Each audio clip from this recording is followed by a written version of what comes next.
o nosso maior concorrente, número 1, se chama Tilibra. O que é isso, Tilibra? É o fabricante de caderno. Esse é o nosso concorrente. O segundo é Microsoft Excel. Por quê? Porque esse mercado que a gente está é diferente do que você trabalhou. E o cara já teve um software e está indo para um outro patamar. Não, nesse mercado, 70%, 80% dos nossos clientes nunca tiveram nada de software. Então é algo que a gente tem que encantar esse cara pela primeira vez, e muitas vezes ele nem sabe que existe a possibilidade dele utilizar um software e de repente ter duas pessoas a menos ali na operação burocrática da empresa, que você pode deslocar para cuidar de vendas ou de outras coisas para gerar mais resultado. Ele nem sabe que existe essa opção.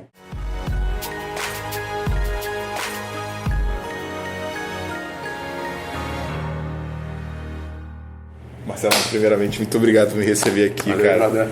Cara, é muito bom como empreendedor olhar, ver o que você construiu, cara. Você tá num prédio, pra mim você é uma inspiração em relação ao que você conseguiu criar. Já trabalhei no teu mercado e sei o quanto que ele é difícil, né? Mas conta um pouco aí da história do Marcelo Lombardo, um pouco do que a Omie fez até agora e me conta o que é esse momento que a gente está. Tá bom. Cara, bom, para quem não conhece, a Omie é um software de gestão na nuvem para pequena empresa, e que a gente tem basicamente tudo que um pequeno negócio precisa, toda a parte financeira, fluxo de caixa, emissão de nota de produto, serviço, PDV, tudo ali que uma pequena empresa precisa, e tudo isso conectado com o contador dessa pequena empresa, né? E essa ideia de fazer esse produto veio de uma experiência anterior que eu tive. Já teve eu tive uma outra empresa de ERP, só que era dinossauro, né, tradicional, né, e eu atuava no mercado de grandes empresas. Então, se um cara tinha menos do que R$200 mil para gastar de cara, eu nem atendi o telefone do cara. Hoje por R$200 eu atravesso a cidade. É outro planeta. Outro mindset. Exato, mas era um negócio em cima de um mercado que a gente viu que já estava totalmente tomado, né? Principalmente pelas multinacionais que vieram para o Brasil. E aí que veio a gente percebeu, cara, peraí, o governo está baixando a régua da governança fiscal cada vez mais, né? Até o pequeno está sendo cobrado, né? Isso começou com nota fiscal eletrônica para todo mundo. Daqui a pouco expede para quase todo mundo e assim por diante, né? Então você vê que por um lado, o governo fez essa pressão, está fazendo cada vez mais forte de arrecadação e de governança fiscal e exigindo da pequena empresa. Por outro lado, as pequenas empresas, elas estão no ecossistema de empresas maiores, seja pelo lado comprador, vendedor, prestador de serviço, e esses caras que já se organizaram na geração passada e instalaram seus processos de qualidade, eles começam a exigir dessa pequena empresa o mesmo grau de profissionalismo que ele tem. Então, a gente viu, isso é um caminho sem volta, tem aí milhões de pequenas empresas nesse segmento, vamos fazer um negócio do zero. E aí eu vendi minha empresa anterior para um grupo americano. Legal. E a Omie foi um spin-off, que, coincidência ou não, a Omie Experience SA, essa empresa começou a operar há exatos 5 anos, fazendo hoje.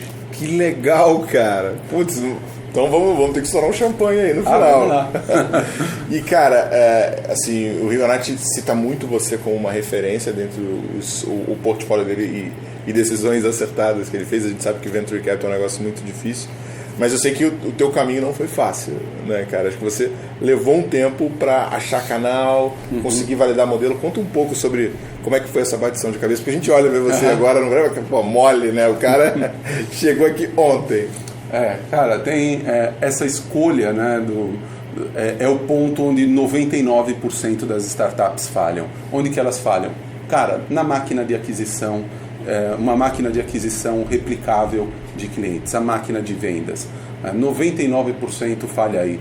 Falam que, eu ouço falar, não, falha na máquina do amor, de atendimento, na máquina de talentos. Cara, essas máquinas nem chegam a ser testadas. Não chega a ser um problema, né, cara? Exato, na maior parte dos casos. Falha na máquina de venda. Então esse é o desafio número 1, é encontrar ali um método replicável e escalável de gerar clientes constantemente. Quando a gente começou, lá no finalzinho de 2013, o que a gente pensou? Pô, mesmo que todo mundo pensa, né? Lei primeira de Bessemer, né? Seu cliente está online.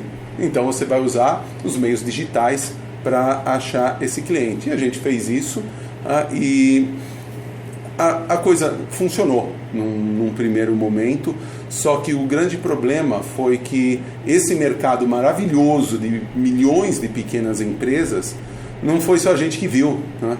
Surgiu mais de 100 concorrentes do dia para a noite. Cara, tinha muito RP, né, cara? Tem online. Muito, cara. A gente chegou a mapear 182. Caraca. Foi tipo compra coletiva, né, cara? Isso. Explodiu. Exato.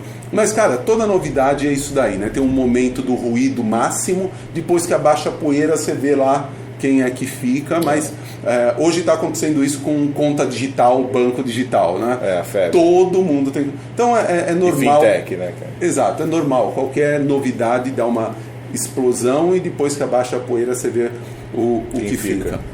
E naquela época surgiu, estava no nível do máximo ruído. E assim, cara, para mim, que trabalho com software de gestão há muito mais tempo do que eu admito em público, ver o que estava nascendo era profundamente irritante, cara, porque você fala assim, pô, olha esse software aqui que o cara tá pondo como um software de gestão na nuvem. Cara, isso daqui não dá nem para falar que é um Excel na nuvem, porque isso seria uma ofensa ao Excel. Menos que o Excel ele entregava. Muito, muito menos que o Excel, né? Mas, cara, o pequeno empresário que nunca teve nada, ele não sabe diferenciar direito, né? E todo mundo usando a mesma estratégia, o que acontece? O custo de aquisição sobe. Né? Então, o custo do Google sobe. Google lucrou. Quem mais ganhou dinheiro nessa história foi o Google. Cara, o Google nunca perde. O Google sempre ganha. Em todas essas ondas, o Google sempre ganha. Então, todo o modelo de go-to-market, de acessar clientes via qualquer técnica de marketing, todas funcionam muito bem por um período. Depois, tem problemas de continuar escalando com o mesmo custo de aquisição. Né? Exatamente. É o caso, lembra, teve uma época que era mala direta, né? Então, primeiro você recebia dois envelopes, você abria olhava o que era, né? Você tinha um bolo. O que você fazia com esse bolo? Lixo, cara. Você não ia abrir todos. Aí, para você se destacar, você tinha que mandar um envelope de ouro, né? Então, essa ideia do custo de aquisição começa a ficar muito alto. E aí é um dos pontos, talvez, de maior dúvida, porque quando você está na panela de pressão, você não sabe muito bem o que é o certo ou o errado, né? O que eu devo fazer? Eu devo insistir mais e pôr mais grana e acelerar mais nesse canal, ou eu devo buscar um canal alternativo, né? É muito foda você chegar nessa conclusão quando você está por dentro e principalmente quando você tem algum retorno daquele canal. Ele não é bom o suficiente para você estourar champanhe, mas também não é ruim para você jogar fora. Aí você faz, né? E paralelamente a isso, a gente veio trabalhando o nosso canal de aquisição principal, que é até hoje, que é a parceria com o escritório de contabilidade. Né? Se você olhar, qual é o único canal que está em contato, por lei, com 100% das pequenas empresas? O contador. E a empresa não tem opção. Eu não quero ter contador. Não dá para fazer isso. Não dá. Nos Estados Unidos existe a contabilidade do yourself. É mesmo, não sabia. Sim, você não precisa ter um contador. Aqui no Brasil, vamos falar milimetricamente, você abre uma empresinha de serviços, para você emitir nota no site da Prefeitura de São Paulo, por exemplo, você tem que pôr lá qual é o seu contador, o CRC dele, e o dono desse CRC, com o certificado digital dele, tem que reconhecer que ele é responsável por você. Senão você não emite nota. Então, por lei, você precisa de um contador responsável por você. Tá? Então, o contador ele está em contato com 100% das pequenas empresas. E a gente estava desenvolvendo esse canal, né, experimentando, vendo como ele funcionava, e ele estava dando sinais de que ia ser muito bom, que ia ser muito positivo. Diferente do que você estava tendo experiência com o Google AdWords, por exemplo. E aí, cara, que eu acho que vem um dos principais aprendizados da gente. Quando você tem uma estrutura limitada, grana limitada, cabeças limitadas lá dentro da empresa, você nunca vai conseguir fazer duas coisas bem feitas ao mesmo tempo. Então, ou você vai ser bom pra cacete no modelo de aquisição A, ou bom pra cacete no modelo de aquisição B. Tá? E tá cheio de exemplos por aí de empresas que deram errado porque tentavam logo de partida, né? A empresa é um micróbio, tem 3 pessoas tentando 5 canais diferentes de aquisição de cliente. Conclusão, não faz nenhum direito, morre. Não consegue criar a máquina. E você tem exemplos contrários, empresas que se focaram, super bem focadas em um modelo de aquisição. Dominei esse modelo, vou ampliar. A RD, por exemplo, começou só digital, depois eles ampliaram para canais, certo? Então tem um momento de você ir para o segundo canal, né? Ir para o segundo canal, né? Você tem que ter um certo domínio e estabilidade sobre porque um cara com uma estrutura muito pequena, uma equipe muito pequena, ele nunca vai conseguir fazer duas coisas bem feitas ao mesmo tempo. Isso é fácil de falar e difícil de fazer. E onde é que tu aprendeu, cara? Como é que você conseguiu ter esse desprendimento para tipo fechar o olho para lá? Eu tava conversando exatamente isso com o Rigonati ainda há pouco. Cara, isso veio de uma combinação que foi o seguinte. Quais eram os talentos que a gente tinha? A gente tinha um talento de produto animal dentro do time, para fazer um produto animalmente legal, um talento de business bacana, de fazer business bacana, porém a gente não tinha lá muita tecnologia de levantar capital. Então a gente tinha capital limitado. E essa primeira fase foi bootstrap ou você já tinha feito Ela começou bootstrap, depois a gente teve uma rodada seed angel com Astela mesmo, mais para trazer os caras, né? Mais para ter os caras como mentores ali no nosso dia a dia. Mas o que aconteceu? Chegou uma hora, sentou eu e Edson Rigonati, né? E a gente viu, cara, nós temos aqui 8 meses de pista de decolagem. A grana que a gente tem vai durar 8 meses. Tá? A gente pode... E a gente está fazendo duas coisas. Vamos escolher uma coisa só e fazer durante esses 8 meses?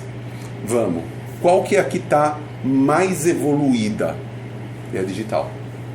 Tá? Mas qual é a que o seu instinto, o seu coração diz que é a que vai responder? É o contador. E aí, cara? O que você fez? Nós... Ficou algumas noites sem dormir? Não, essa decisão foi na hora, cara. Sério? Foi na hora. Vamos matar completamente o digital. Vamos matar 100% e vamos seguir canais com contadores. Então esse foi um momento de um all-in. All-in, cara. Assim, do dia para a noite a gente tirou todos os anúncios do ar de Google, todos os esforços que estava fazendo e-mail marketing, parou 100%. Todo o foco e atenção de toda a empresa em cima daquilo que a gente estava vendo. Né? E por sorte deu certo. Né? a coisa deu certo, virou esse canal. Né? Mas talvez se a gente tivesse um excesso de grana naquela época, você não teria precisado tomar essa provavelmente você não estava aqui falando comigo hoje. Porque a gente estava ainda tentando a mesma fórmula que todo mundo tenta. Né? Então, às vezes, é no aperto que você, de repente, tem que tomar essas decisões duras. Né? E faz exatamente 4 anos que a gente pagou a nossa última fatura de Google AdWords dessa empresa. Né? Muito bom. Então, não existe mais isso hoje. Não estou falando que é bom ou que é ruim, eu estou falando do nosso cenário. Né? Você pode ser muito bom em Google AdWords, mas quando você é pequeno, cara, então só faça isso.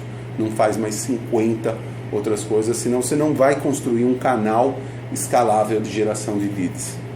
Cara, uma vez você compartilhou a tua proporção de CAC sobre a LTV, não lembro se foi naquele grupo que a gente participa de marketing, ou se você me contou, e eu lembro que era uma proporção assim, absurda, né? Eu falei assim, cara, era 12. O segredo da eficiência, né?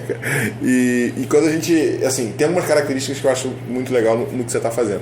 Primeira coisa, diferente da concorrência, até mesmo dessa época, e do que a gente está vendo de evoluir, você é o cara que realmente tem produto. Assim, eu olhei teu produto como concorrente, estudando você, e vi assim, cara, o cara tem produto numa ponta comparável com os caras que estão cobrando um ticket muito mais alto.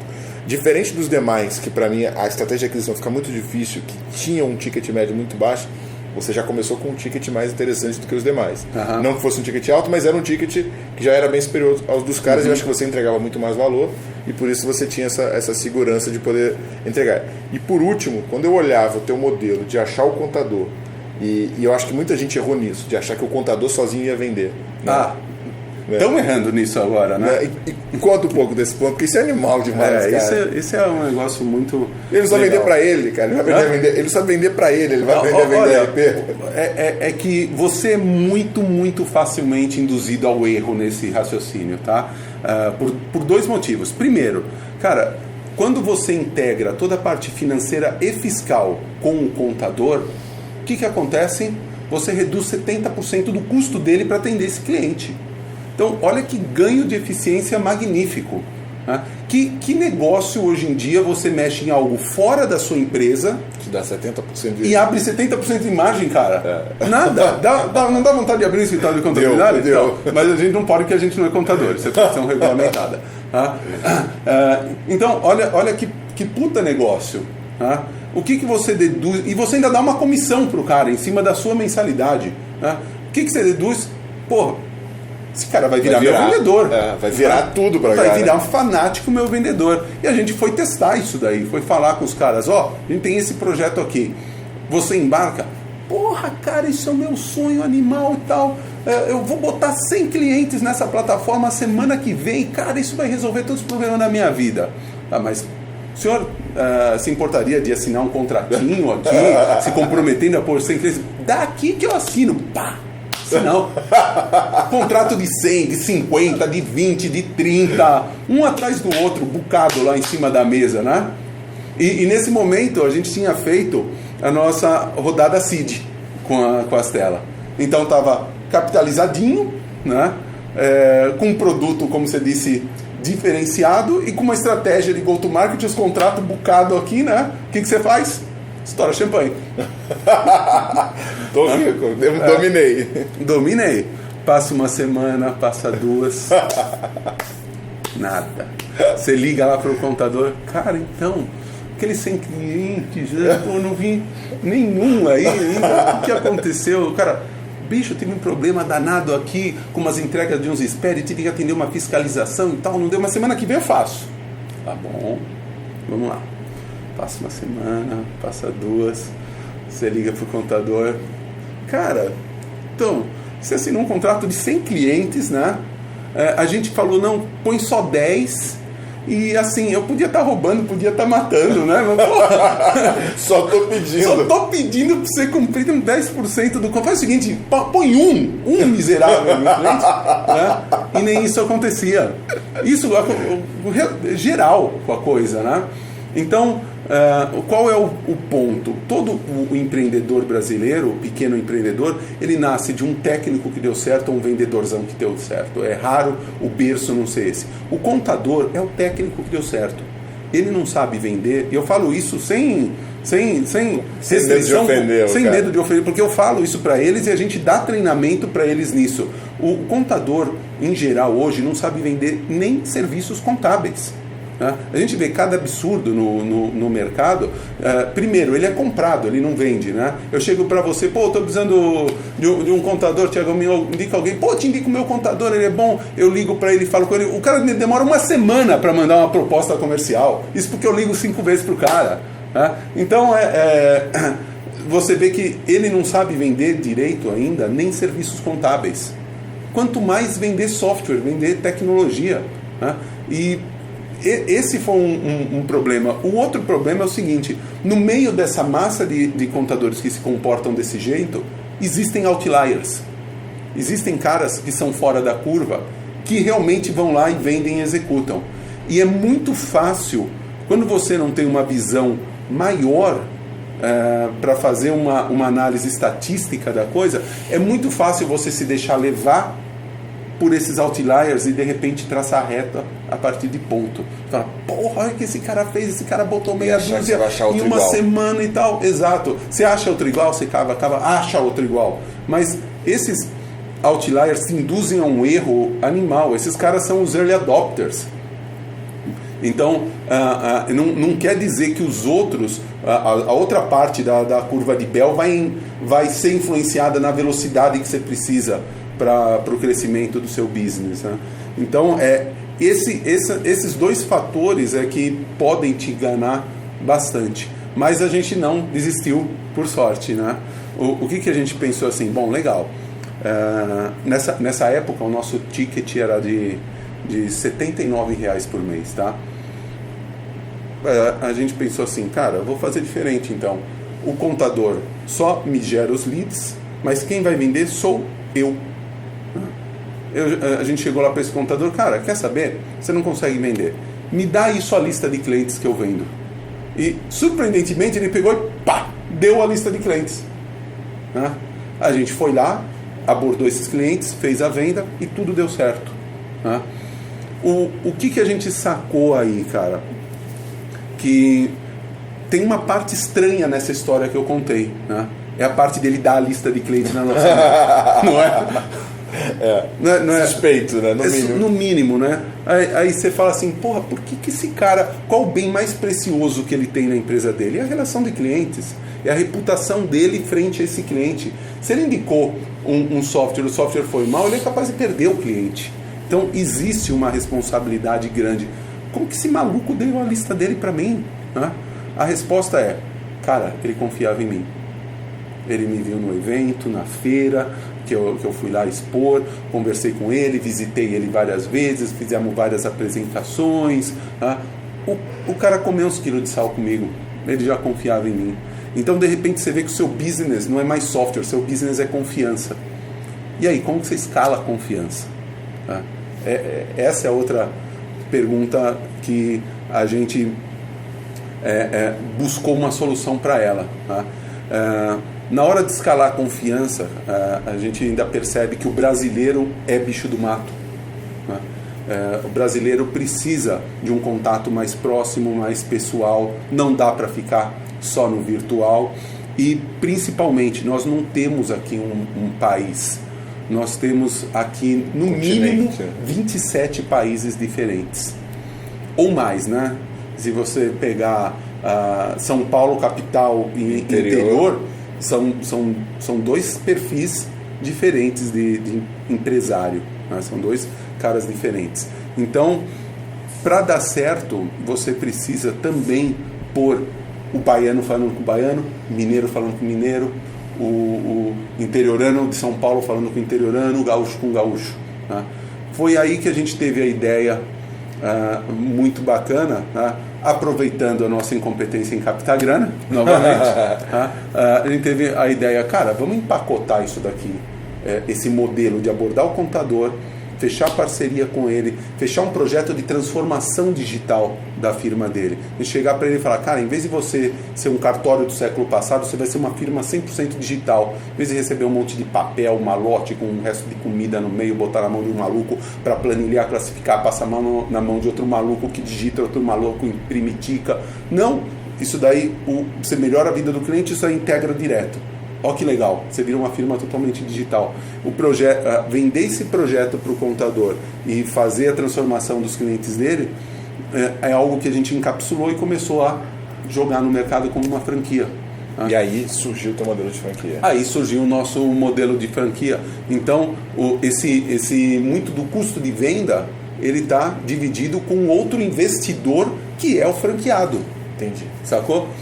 Então, aí nesse momento o que você entendeu? O contador é um excelente gerador de demanda, né, que além de tudo confiava em você, e que você precisava botar mais um elemento nesse modelo para ele funcionar, que é um sócio seu na região.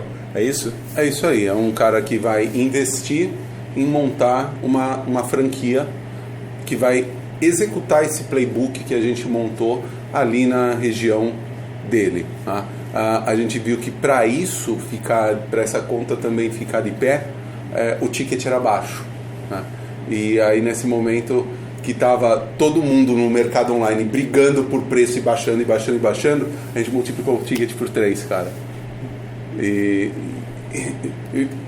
deu certo a conta, ficou em pé a coisa, e é isso que gera esses unit economics que a gente tem, que são tão legais. Hoje o nosso ticket médio mensal, ele é 3 vezes maior que o nosso concorrente mais próximo. Tá? Óbvio, tem muitas outras empresas com ticket maior mirando um mercado também maior, mas a gente está falando de mirar aquele mesmo cliente, né? Então a referência do contador também ajuda muito na confiabilidade para a execução da venda. Cara, e aí beleza, você falou de mercado, quando a gente olha para o mercado a gente vê, né? Acho que cada vez menos, mas ainda tem algumas soluçõezinhas ali bem na base da pirâmide, que é um pouquinho a mais do que uma planilha de Excel. A gente vê lá em cima SAP, TOTUS, Oracle, esses caras no Enterprise Links e tal, que abriram capital e que são gigantescos. E a gente vê esse meio, né, que tem uma guerra que ainda não tem, assim, eu acho que vocês estão próximos disso. Eu não sei se a gente pode dizer que vocês vão ser, ou já são, o first player do middle, né? Mas como é que funciona, cara? Tanta concorrência, tanta opção. Normalmente eu não sei, pelo menos no meu caso, eu nunca era o primeiro RP do cara. Normalmente eu era o segundo. Me fala um pouco sobre o quanto isso te incomoda, o quanto que a concorrência está em volta e como é que a gente faz para se diferenciar num mercado tão concorrido. Tá bom. Cara, uma coisa que eu costumo dizer é que o nosso maior concorrente, número 1, se chama Tilibra. O que é isso, Tilibra? É o fabricante de caderno. Esse é o nosso concorrente. O segundo é Microsoft Excel. Por quê? Porque esse mercado que a gente está é diferente do que você trabalhou. E o cara já teve um software e está indo para um outro patamar. Não, nesse mercado, 70%, 80% dos nossos clientes nunca tiveram nada de software. Então é algo que a gente tem que encantar esse cara pela primeira vez, e muitas vezes ele nem sabe que existe a possibilidade dele utilizar um software e de repente ter duas pessoas a menos ali na operação burocrática da empresa, que você pode deslocar para cuidar de vendas ou de outras coisas para gerar mais resultado. Ele nem sabe que existe essa opção. Então a venda tem que ter um cuidado a mais, e isso que gera esse efeito dessa luta no mercado, porque existe uma parcela muito pequena, mas muito pequena, desses pequenos empresários que tiveram esse, eu preciso procurar um software de gestão para melhorar a minha eficiência. E aí ele vai procurar. Como é muito pequeno, está todo mundo brigando por esse cara que está procurando, né?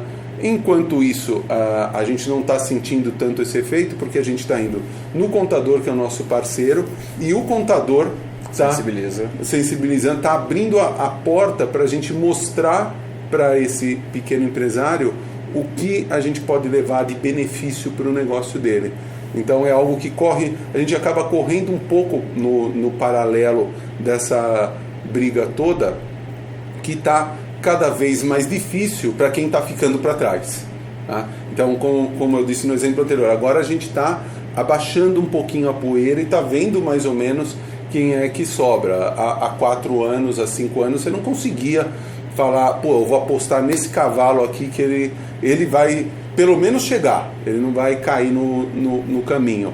Hoje a gente já está num outro cenário até, de necessidade de sofisticação para atender até as demandas do governo, que está cada vez mais difícil para um cara com algo tão elementar sobreviver. Mas a briga, ela acontece onde existe uma escassez, né?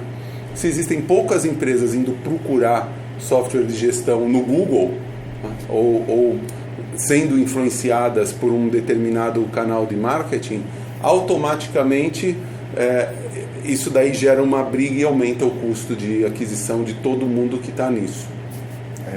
Animal. E aí, beleza.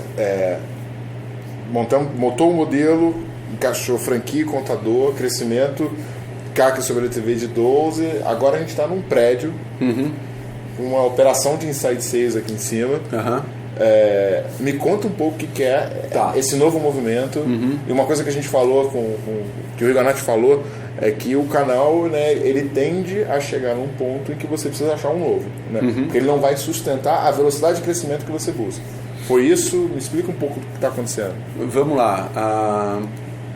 O canal de franquias que a gente adotou desde o começo, ele tem duas grandes coisas que impedem o crescimento dele na velocidade que a gente quer. Tá? O primeiro deles é que a gente está aprendendo a lidar melhor com isso com o passar dos anos. Tá? Quando você não sabe, você se atira de cabeça mais fácil. Né? Dizem que o principal alimento da valentia é a ignorância. Já ouviu isso daí? Boa. Isso é uma verdade. Então, quando a gente começou o programa de franquias, para o cara entrar como franqueado, o que a gente exigia? A gente exigia que o cara passasse pelo teste do espelhinho. Sabe como é? Não. O pessoal faz com criança no berço. Você põe o espelhinho para ver se embaça é porque está respirando. Pô, pode entrar, você está dentro, brother. Não, critério nenhum.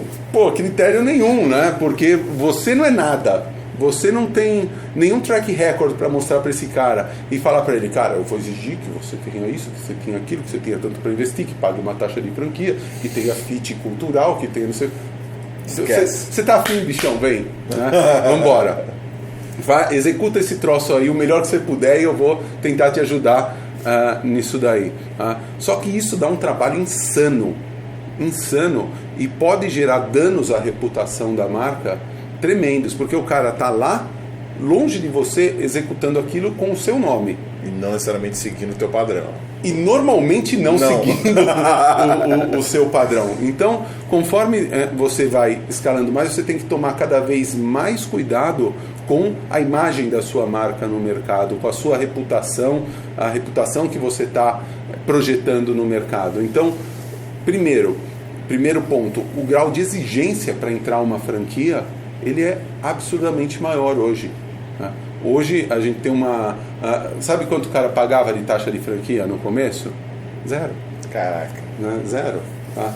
Hoje, se você, depois que você passou em todos os testes de fit cultural, de conhecimento, de tudo, como um processo seletivo para você ser franqueado, a gente não começa nada antes de você assinar um chequinho de 40 pau para começar a ser uma franquia nossa. Tá? Então, é uma diferença que, pelo grau de exigência, a quantidade dos que entram é muito menor. Porém, a qualidade e o resultado é muito mais alto. E o trabalho, o custo que a gente tem para fazer essa demanda acontecer é muito mais equilibrado. Então, isso é uma das coisas que segura o crescimento meteórico, como a gente teve de 0 a... A gente chegou de 0 a 100 franquias em menos de um ano. Em um ano, um pouquinho mais de um ano, na verdade. Um pouquinho mais de um ano a gente bateu 100 franquias. E a gente manteve um pouco desse ritmo. O ponto é que eu tive que demitir muitas aqui. Hoje a gente está com 115 franquias. Por quê? Porque eu tive que tirar muitas. Exato. Eu levantei a barra e eu tive que ajeitar, ou se consolida aí, ou dar um jeito, ou tchau, porque você está prejudicando todas as outras franquias a forma que você está atuando sem seguir o playbook. Então, esse é um negócio que limita um pouco a velocidade de crescimento de aquisição de novas franquias. E outra coisa é que existem regiões no Brasil que, por exemplo, elas são pequenas demais para ter uma franquia, mas tem cliente legal lá. Então, a partir do momento que você chega no estágio que a sua reputação no segmento que é o nosso canal, né, para chegar no cliente, que é o contador, ela está bem estabelecida, a sua marca é conhecida no meio contábil, né? Você aí que não conhece a gente, a culpa não é sua. É da nossa estratégia. A gente fez um marketing com mira laser. A gente mirava só no segmento contábil, né? Agora que a gente abriu um pouquinho para o mundo saber um pouquinho da gente, mas a gente sempre fez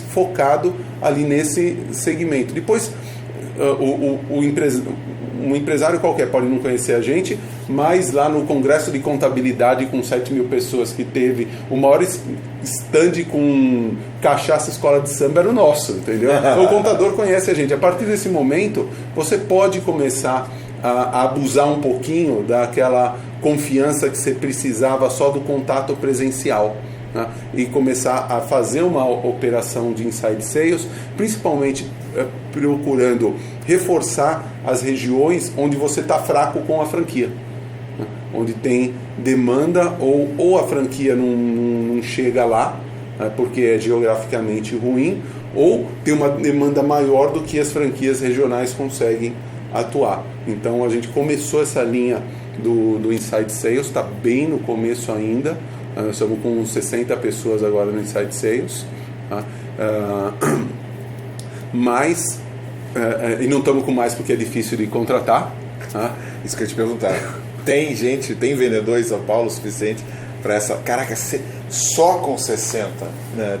Gigantesco. E esse pessoal está rampando legal. Hoje eles já são 15% das vendas totais da empresa, já vem dessa equipe de Inside Sales, que é nova. A gente começou a montar ela no começo desse ano, tá? Muito pouco tempo. Muito pouco tempo para amadurecer, para rampar. E quando uma célula está quase ficando madura, você splita ela em duas, traz mais gente.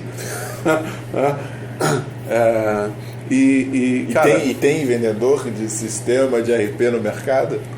É óbvio que não, né? E aí, como é que faz? Vamos falar assim, tem bons vendedores, né? Não necessariamente no mercado de RP? Exatamente. No mercado de tecnologia como um todo, de B2B, que é o que a gente só atua, né?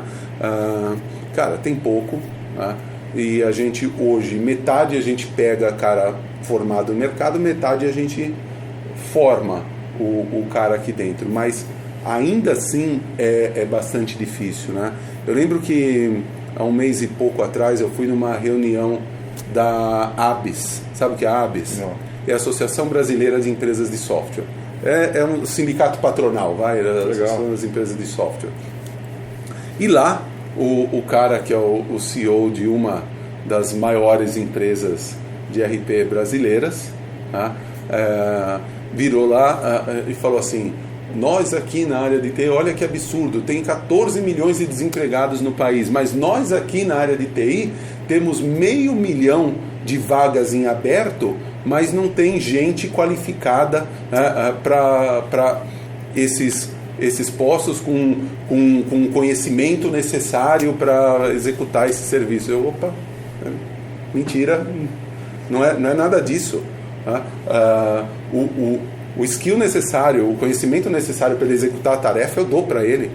O que eu não encontro é gente com o comportamento necessário para eu treinar e transformar num vendedor de sucesso. É isso que está difícil de achar. Aquele cara que tem aquela paixão, que tem aquela combinação boa ali de energia, sabe? O cara tem vontade, tem energia, ele tem integridade, né? A energia dele não é abalada pela integridade, né?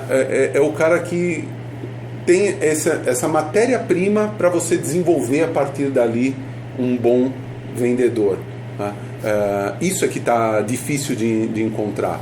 Não tem problema nenhum a gente treinar o cara em processo de vendas. Vendas é uma ciência. Vender é uma ciência, não é uma arte. A gente defende que qualquer um pode aprender a vender se quiser, tá? E existe método e processo para isso daí dar certo, tá? Se o cara tiver de verdade afim, ele aprende, mas aí vem mais de um perfil comportamental da pessoa, é o que está se chamando hoje de fit cultural, né? Vem muito mais daí do que de skill. O cara tem técnica de negociação, o cara tem... A gente ensina. Tudo isso a gente ensina fácil se o cara tiver aquela matéria-prima necessária para você desenvolver a pessoa. Animal, cara.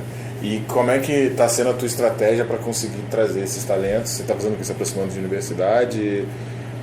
Cara, a gente tá fazendo de tudo, tá? A gente tá desde ranteando por aí, a gente tá usando muito uma estratégia que funciona muito, é a gente buscar referências com as pessoas que estão aqui, né? Então, a partir do momento que você tem um volume, uma técnica que dá muito certo, tá? Que eu não sei se foi no livro da Trish ou... Da Trish Bertuzzi? Da Trish Bertuzzi. Eu não tenho certeza se foi lá que eu li, mas eu li isso daí em algum lugar. Falei, Eli, que é responsável do nosso RH, testa esse troço aí. Super deu certo, né? É um hack legal, cara. Que é você pedir indicação de próprio... É mais do que isso, né? É a pessoa do RH falar assim, Tiagão, senta aqui comigo, abre o seu LinkedIn aí, vamos ver junto. Me fala os caras aqui que são bons, não sei o que, sabe? É trazer, senta aqui do meu lado, abre o seu LinkedIn e vamos lá, cara. Super funciona. Que animal, cara. Beleza, montou a operação de Inside Sales. Como é que isso encaixa no teu modelo de geração de demanda? Você não abriu um novo canal de aquisição, você não voltou pro Google, né? Não. E o que você está fazendo? Como é que essa operação funciona? Tá bom, olha só. O que a gente tem é muita levantada de mão de contador. O nosso marketing, ele age, como eu disse, em cima do segmento contábil. Então a gente participa de tudo que é evento. Então a gente participa de um evento de alguma associação de contadores, volta de lá com uma lista de 300 contadores interessados em conhecer o modelo de parceria, em fazer alguma coisa com a gente. A gente olha, da onde é esse contador? É daquela região? Tem uma franquia, a franquia tem capacidade de atender esse cara? Toma lá, vai lá. Outros, a gente passa direto para o Inside Sales, que faz todo o trabalho que a franquia faz, só que por videoconferência. Faz tudo isso remotamente. Muda um pouco no discurso, porque a construção do rapport ela é muito diferente quando você está remotamente no Inside Sales, quando você liga para o cara, tô na rua de trás aqui sua, aqui em Araraquara, tô indo aí te visitar. É outro mundo, né? A construção de rapport, quando você se digna a ir à casa do cliente, né? Você teve um trabalho para chegar lá. Você recebeu de uma outra maneira. O cara tem que ser muita cara de pau para te mandar embora, né? Talvez seja um cara que nem você devia se estar indo, se é um cara que te deu 2 horas de chá de cadeira e falou, cara, volta outro dia. Né? Ou você deu um briefing muito ruim do que você vai fazer lá com ele, mas você constrói uma reputação, você tende a construir uma reputação melhor no trabalho cara a cara regional. Então muda um pouco o playbook, a gente vem adaptando ele com especialização de funções, tanto para falar com o contador quanto para falar com o cliente do contador, dentro do time de Inside Sales. Animal. Cara, e para onde é que você está indo, cara? O que você vê de futuro? Quais são os próximos passos? Como é que domina o mundo? Olha, desde a nossa primeira reunião de franquias que a gente teve, que foi com 5 pessoas, a última comissão foi de franquias, estava com mais de 200 gestores gestores e executivos principais de franquias aqui. A gente abre com a mesma frase: gente, o que a gente está fazendo aqui? A gente está construindo a maior e mais importante empresa de software do Brasil, ponto final, nada menos do que isso, tá? Então, é um jogo de longo prazo. Exato, a gente sabe que a gente está num game de maratona, então não entra num game de maratona com um playbook de corrida de 100 metros, tá? Então é realmente um game de você fazer o que você fala refletir na prática, né? Porque é isso que dá a confiabilidade desse canal, tá? Quando você tem um conflito, não vou falar que não acontece conflito entre o Inside Sales e uma franquia, como que a gente resolve? Simples, é da franquia, cara, tá? A comissão é da franquia, o cliente é da franquia, o contador é da franquia, ponto, não se discute. Se você quer ter Inside Sales e canal ao mesmo tempo, olha só, a sua equipe de Inside Sales, o cara que perdeu o cliente aqui da sua equipe vai ficar frustrado? Vai, mas ele está aqui. Deixa eu levar ele para almoçar, deixa eu pagar um whisky pro cara, deixa eu dar um outro cliente para ele, alguma coisa, eu controlo. E o cara que tá fora, você não controla. E o cara que está em Uberlândia, eu tirei, desculpa, não é seu, tá? É meu aqui, eu vou vender direto. Porra, o cara fala, você começa a minar a confiança, né? Então, o segredo de você conviver bem o canal com o Inside Sales é ser uma empresa channel first. Não dá para você não ser channel first se você virar o ponteiro mais para o seu lado do Inside Sales. Aí o seu canal começa a olhar o seu Inside Sales como um concorrente dele. E ele, na verdade, tem que olhar o Inside Sales como alguém que está desenvolvendo uma tecnologia para ele utilizar. Como o balão de ensaio, essa mudança no playbook que eu estou fazendo, essa construção de rapport diferente, tudo isso que eu estou desenvolvendo aqui, varando noite para fazer, isso eu vou dar para você, cara. Você vai também poder executar lá. Tá? Então ele tem que entender isso como na verdade é algo que vai virar já um benefício para ele, mas ele sempre vai ter uma posição muito relevante no ecossistema, e tanto que a nossa escolha é ser uma empresa channel first. Animal, cara, animal. Cara, se você fosse dar uma dica aí pra galera que acompanha a Growth Machine, tipo, pensando toda essa jornada que você resumiu muito bem na última 1 hora, provavelmente, o que você diria, cara? Pra galera que tá tentando montar a máquina, pra galera que ainda não tá nesse momento, qual você acha que teria que ser o principal ponto para conseguir fazer alguma coisa semelhante com o que você está fazendo? Pô, Thiago, acho que eu já falei sem querer. Cara, escolhe um modelo de go-to-market e faça só esse. Você acha que esse foi o teu maior aprendizado? Pô, esse sem dúvida alguma. É um all-in, mas... Cara, se você vai para uma mesa de poker e não está disposto a dar um all-in, cara, não senta, você está no jogo errado. Né? Vai jogar rouba-monte em outro lugar, sei lá, vai jogar truco, né?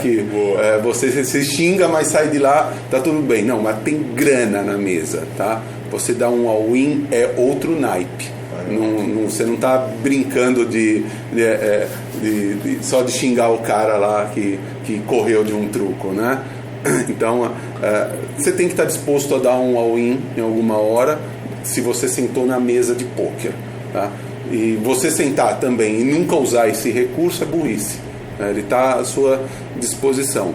Fazer o foco, cara, faz milagres. Quando você está realmente focado em fazer um troço acontecer, isso daí produz milagres.